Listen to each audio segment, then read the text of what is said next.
savez faire? Ouais. Vous avez déjà fait? Bon. Tamiser la farine. Donc on va mettre la farine dans le chinois.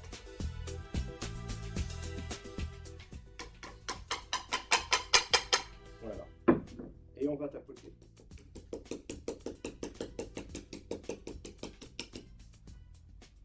Et la farine, elle est toute fine, toute fluide. Alors, la farine est tamisée, on va faire ce qu'on appelle une petite fontaine. Un petit puits, vous voyez? Voilà. Et dans ce puits, on va casser les œufs.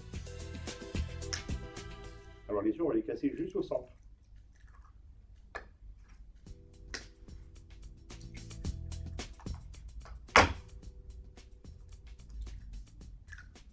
Voilà.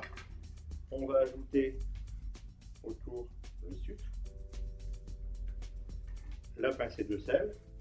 Donc ce qu'il faut savoir, c'est que dans toutes les pâtes utilisées en cuisine et pâtisserie, il y a toujours une pincée de sel. Alors ici, vous allez mélanger les œufs et uniquement les œufs. Vous ne touchez pas du tout à la farine. Vous voyez, vous faites des petits ronds comme ça dans le fond et vous mélangez la farine. Vous voyez, la farine, elle s'incorpore toute seule. Quand vous voyez que votre appareil devient homogène, c'est-à-dire qu'il commence à épaissir, vous voyez, il prend de la forme, du volume, on va détendre avec un tout petit peu de lait. Pour toujours travailler un appareil fluide, vous voyez.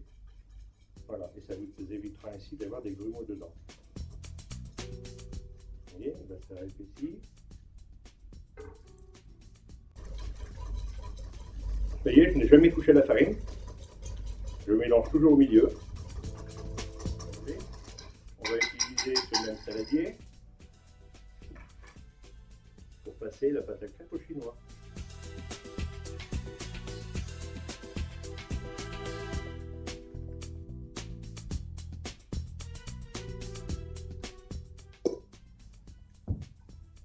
Voilà.